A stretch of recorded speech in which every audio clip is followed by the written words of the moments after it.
So I want to thank you for hosting this event today. There's a lot of work going on. As many of you know, we've been doing a lot of work in sort of balancing renewables and all the different hydrocarbons and all the different elements of the energy industry. And so I sort of want to give you an overview of that today. There's a tremendous amount of energy-related knowledge in this room. I've talked to people this morning who are involved in the tidal energy, involved in oil and gas, involved in electricity, and they all work together, and there's synergies with all of those. As many of you know, I've been involved in this for years. In the introduction, they mentioned it and talked about the fact that when I was on council, I chaired the Energy and Underground Services Committee, and we looked at ways to maximize the opportunities in the energy field. And I'm very excited about the opportunities of the sector and very excited about engaging all Nova Scotians of all backgrounds in real dialogue, in discussions about the issues, in constructive dialogue. And I know that many of you have witnessed some of the things that have changed over the years, and we've been moving from a transformation from almost a 100% coal, something like 95% coal in this province on the electricity side, to much cleaner sources and using competitive energy sources closer to home. And we're trying to set winning conditions for all different elements of the industry. And many of you know that on Friday, or a few weeks ago, I was able to announce a partnership with the United Kingdom on tidal energy, which will be really one of our very exciting opportunities in the future. And on Friday, we announced the two remaining berth holders for Force out in Parsboro, Open Hydro and Blackrock Tidal. But in addition to filling those berths, we realized that we needed to create a condition where we actually were there, that the province was involved. And so we announced a contribution of $4.2 million to ensure that clean, renewable, and predictable tidal energy will actually be able to connect to homes and businesses in this province. And that was really important because there's no point in doing these advancements in this work if you can't connect to the grid.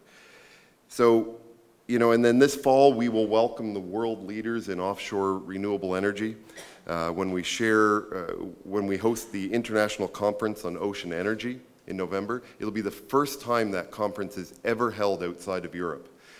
It is the world's leading conference on offshore renewable energy. And on land, we're encouraging the development of community-based wind projects, community biomass projects, and other community energy options. And recently, as many of you know, I updated the rules around that. And of course, we're also continuing our approach to research on the oil and gas potential.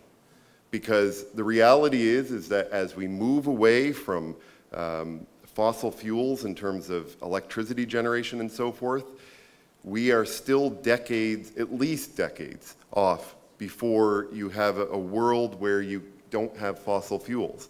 And when I was speaking at Dow the other day, and we talked about the fact that you only need to go to the local playground and realize that the entire plastic playground is made out of oil, or the asphalt bitumen that paves the roads, or you take the Metro Transit bus, and even if you have a hybrid, you have the gas backup and so forth. So the idea in fossil fuels, and it was interesting that when I was in Houston and Calgary and I talked to BP and Shell and companies like that, they agreed with this. It's about maximizing. How do you make those last longer by investing in others? So that's why a balance is very important. There's a lot going on and it's about more than just royalties. A lot of people focus on the royalties from the offshore when we talk about oil and gas, but it's not.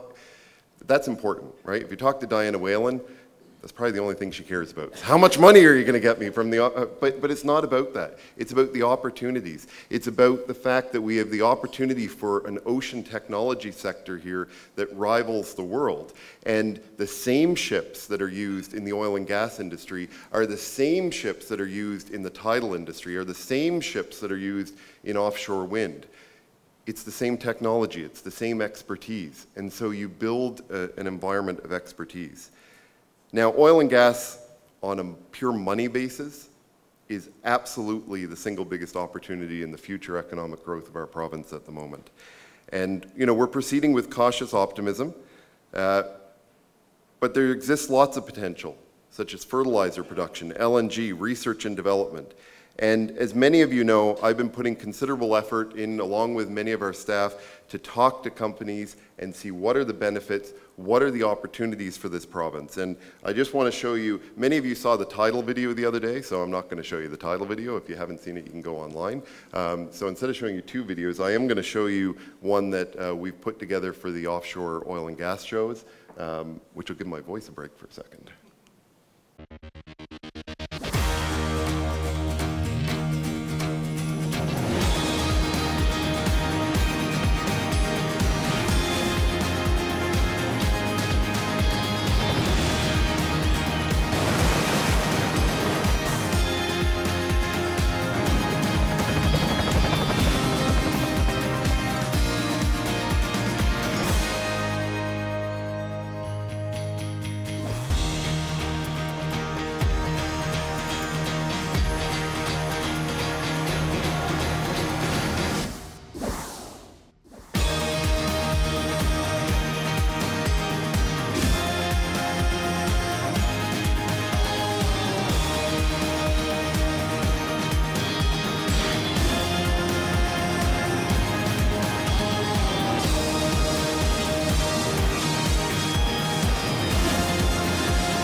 So that, Sandy and the team recently had that in Kuala Lumpur for OTC Asia, and a version of that or something similar to that will be at OTC in Houston as well. And it's about telling people, there's a lot of people that look at Nova Scotia around the world and say, geez, we didn't know you had that. We didn't know you had that expertise. And it means something. And the play fairway analysis, which many of you are familiar with and was mentioned there, was a $15 million investment. It was a smart investment in a geoscience atlas of Nova Scotia's offshore. And when we show that to people, they go, wow, I didn't know you had that potential. And so we're committed to continuing that research because that research benefits a lot of different sectors. And obviously it benefits the oil and gas industry, but it benefits a lot of people working in the offshore. And it's our intent to expand this data and enhance its usability. You know, as you saw in the video, we've estimated there's about 120 trillion cubic feet of natural gas and 8 billion barrels of oil in the offshore.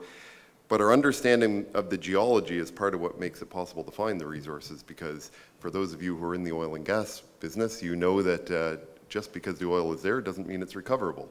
Just because the gas is there doesn't mean it's recoverable. It doesn't mean it's safely recoverable. And so it's a matter of finding resources that are economically, environmentally, and socially responsible to extract.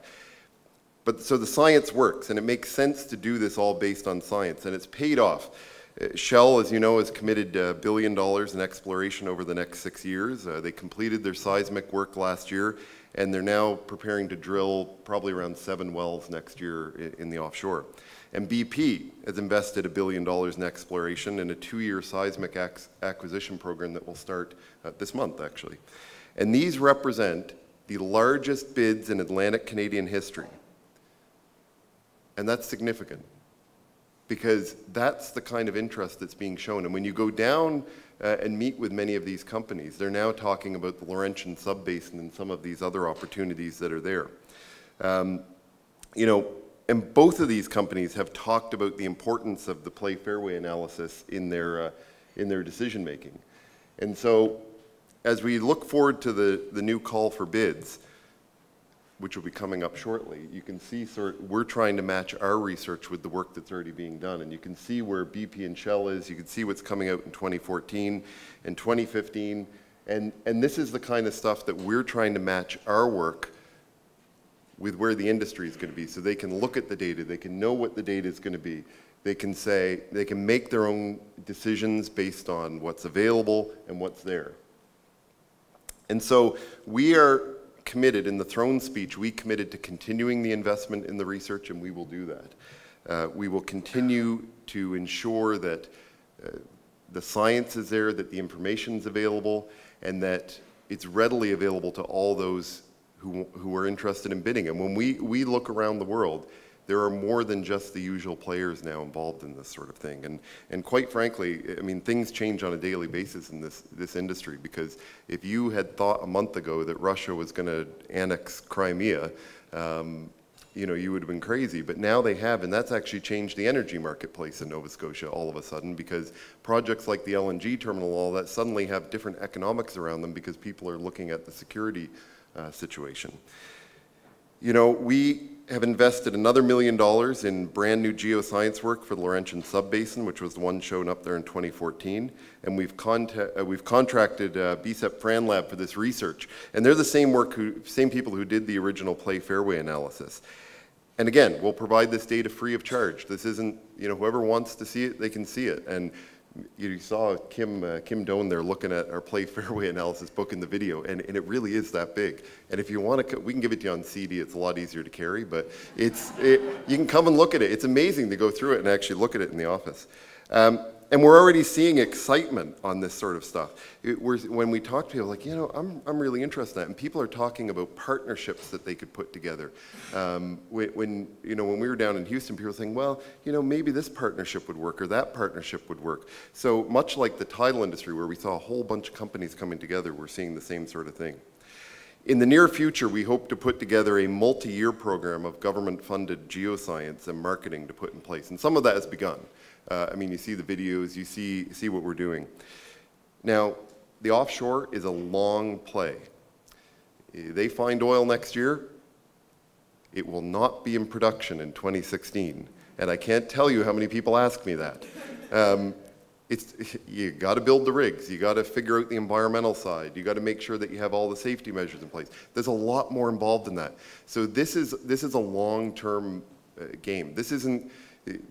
I will tell you right now with some certainty that the odds of there being a production well in Nova Scotia by the time this term of government is up is probably not very high.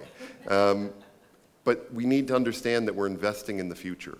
And we're investing in the future, and we need to do it smart. And there's a lot of excitement. When I travel around the province, people are very excited about this.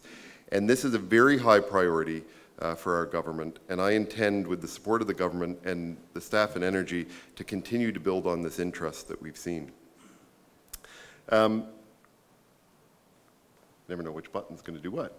So, as you know, at the moment, Deep Panuke and Sable are combining to produce roughly 500 cubic feet of natural gas a day. And that's good for the local market. I mean, I think you've all seen these kind of maps before. You know where the gas is coming in. There are also some significant discovery licenses out there. You know, it's just a matter of making the economics work. If somebody can figure out a way to make those economics work, then they will tap into that gas. And there are opportunities outside the low price of, or I won't say that Bob Hampton's here. He'll hate it if I say natural gas is low, but it's low here compared to Europe. If you look at the price of gas, at the moment, the economics don't work for drilling in offshore for the most part, unless you find some astronomical amount. But what it does work is if you're doing LNG plants or fertilizer plants, or you're looking at other markets, or you're looking at addressing the security situation in Russia. So in terms of Shell, they are reviewing 10,000 square kilometers of data they collected. It was actually the first 3D wide azimuth subsurface mapping ever conducted in offshore Canada. And I had the chance to go down. They have this room that, have you ever seen The Matrix, where they put on the glasses and you walk and it's 3D? It's kind of like that. And it was really neat. You know, you walked in, you could see the geology. I didn't understand it all, but the geologists there are just jumping up and down and they're so excited. And so the quality of that data is very, very good. And really it comes down to them picking what are the right targets. Shell, so as I said, Shell has plans to deliver as many as 7 wells on their exploration licenses, and they've spoken publicly now about their plan to be in there in 2015. Now, BP is going to be conducting a three-dimensional seismic survey in water from 100 to 3,000 meters deep, and they're going to cover 14,000 square kilometers. And I know you had a briefing from them at a breakfast a little while ago, so I won't go into too much detail on theirs. But Western GECO will be here, and I think most Nova Scotians are around will get a chance to see the ships when they come into the harbor at the end of this, we think at the end of this month. So the opportunities are not limited to the offshore, though. And that's what we all seem to always think about the offshore, and people don't realize some of the stuff that's happened in onshore. The first onshore well in Nova Scotia was drilled in 1869. There have been 139 wells drilled in Nova Scotia since then. And when you talk to people, they don't seem to realize that. But similar to our offshore process, we've begun the process of building an onshore atlas to map out where oil and gas potential is. And this is new geoscience information, and we will do the exact same thing. We will provide that information to industry and to the public. So, you know, this gives you an idea of where some of those licenses are and so forth. And, you know, just last fall, East Coast Energy drilled 2 exploratory coal bed methane wells in Stellarton.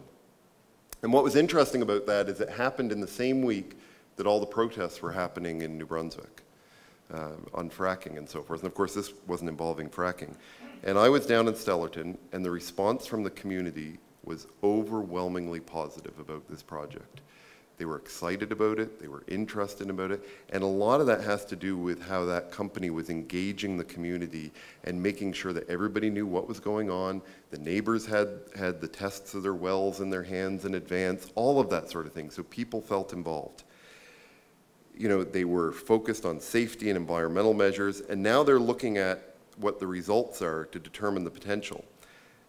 And that could turn what has been a sad story regarding methane in the Stellarton area into a positive story for that community in all of Nova Scotia. Now, the questions always come up about fracking. Doesn't matter whether you're going to frack the well or not, they still ask, right? And that's why we are conducting a totally independent review of fracking. The first thing I said to Dr. David Wheeler when I met him was, I said, I'm not going to tell you what I think about it, and I haven't told anybody what I think about it, because I don't want to taint the process. I don't want to, you know, I have my own opinions, like probably every Nova Scotian, but we committed to allowing them to do their own process, be involved, do studies, and the feedback thus far has been very positive. You know, there were some concerns at first from people who didn't necessarily understand what the process would be, but now people understand that, okay, there's studies coming out, I get to read them, I get to comment on them. And, you know, by this summer, we should have that review back. People will get to comment, and we'll make a decision on where we go with that, and we'll figure that out. But we're doing this in a way that is smart and is based on science. And it's based on the Nova Scotia context, because what works in Oklahoma doesn't necessarily work in Nova Scotia. What works in Alberta doesn't necessarily work here, because if you talk, I've had so many geologists tell me that Nova Scotia has a fractured geology. And that's the thing, we need to know what is it about Nova Scotia, what works in Nova Scotia. And so this report is about Nova Scotia, and the decisions will be for Nova Scotians. I talked about LNG possibilities briefly, and I think there's some folks here from Guysborough actually today. And you know, the LNG opportunities are part of our plan to maximize the existing and developing assets in our onshore and offshore. Recently, and so there's a number of parts to this, there's a number of parts to the whole natural gas story. On the first side, it's access. How do you get enough gas here? Our price is higher here than it is in Boston, and that's a problem. It's a problem whether you're heating your home, it's a problem whether you are trying to make fertilizer, it's a problem for all kinds of reasons. So recently we met with Spectra Energy, and shortly after they announced the Atlantic Bridge project, which would bring more gas into Nova Scotia and would basically level the price between Boston and Boston and Halifax for the most part.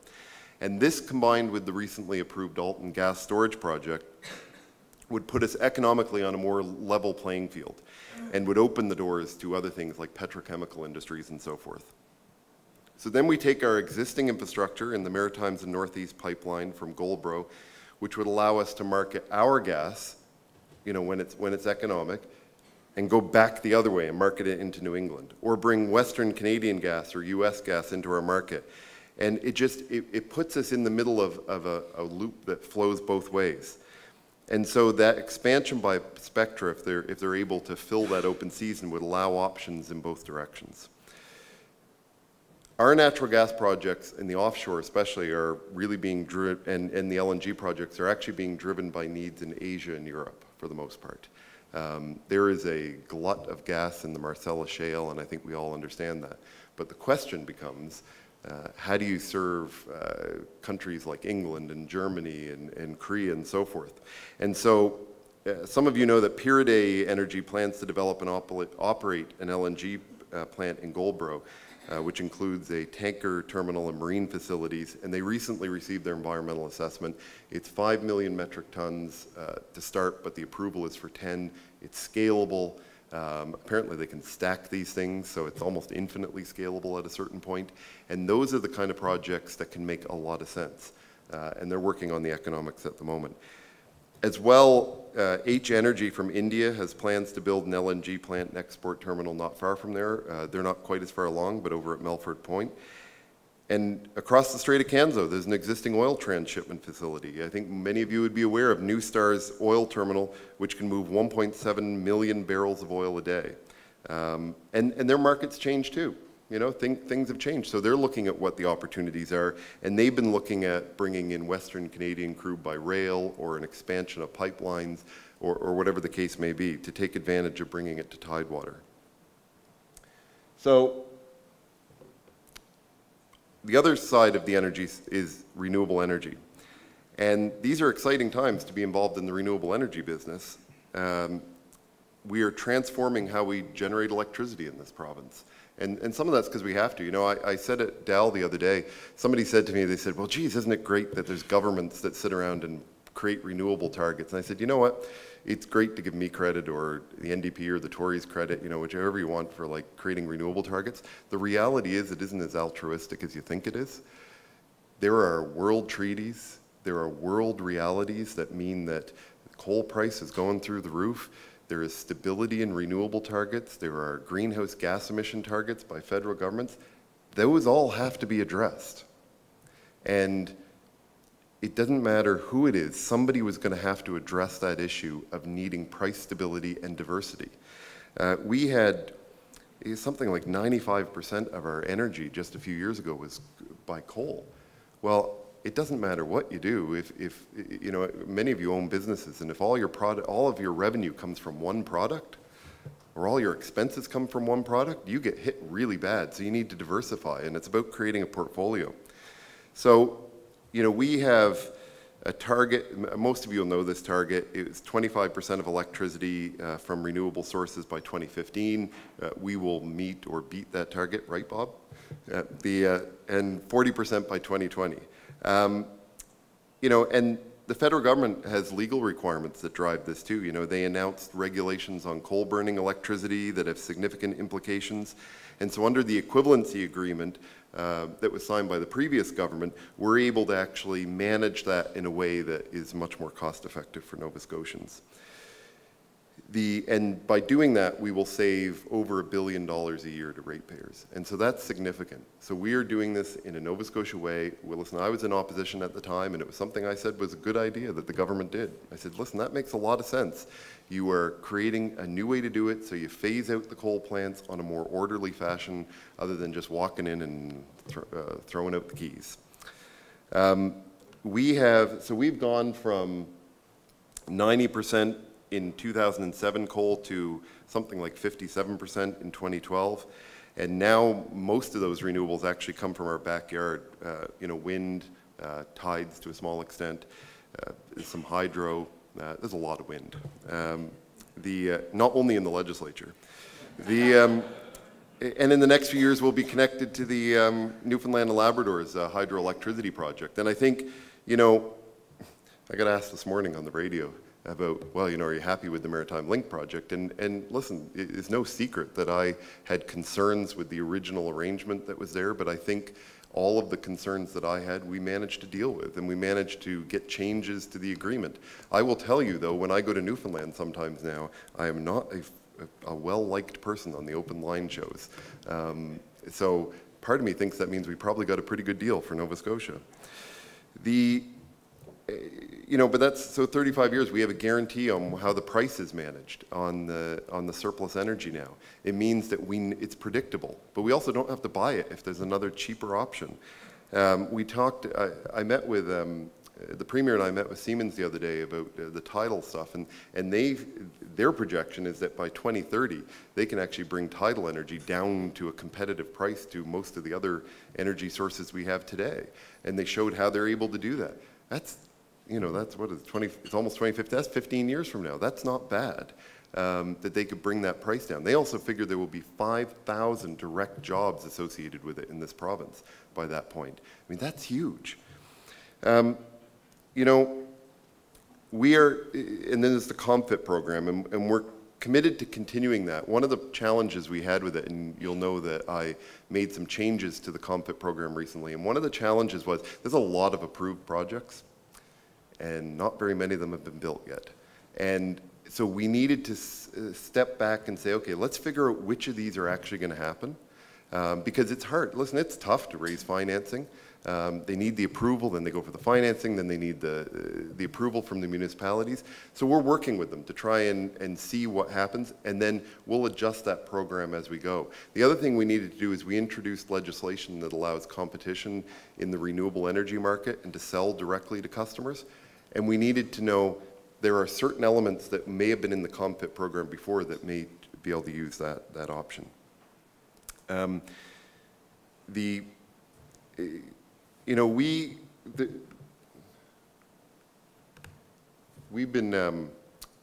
energy field is very broad. It's funny, I get asked all the time, geez, all your time must be taken up with electricity.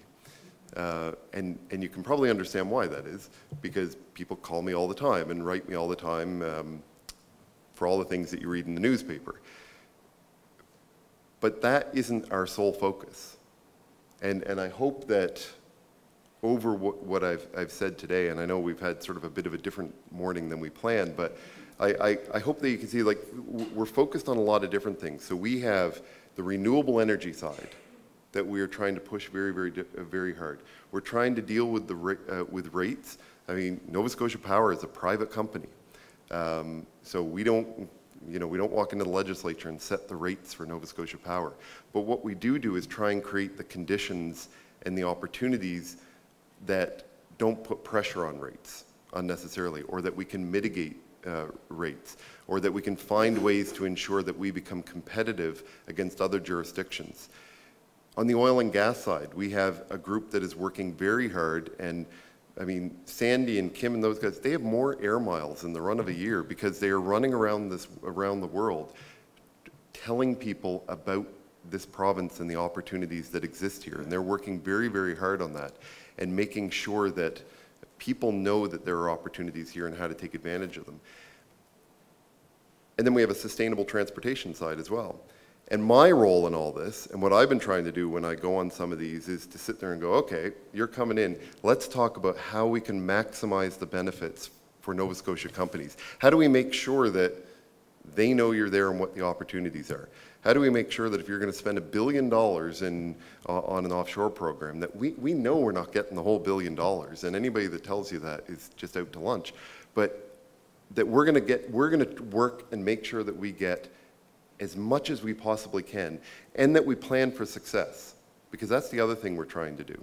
We are trying to plan for success in oil and gas, in tidal, in renewable energy, and we are trying to find ways to maximize the opportunities to see investment here in this province. So I've been all over the place a little bit because I changed the order of things. That's what I do. I appreciate the time this morning, and I know we're running probably a bit over the time we anticipated, but if anybody had any questions, I'd be happy to take them.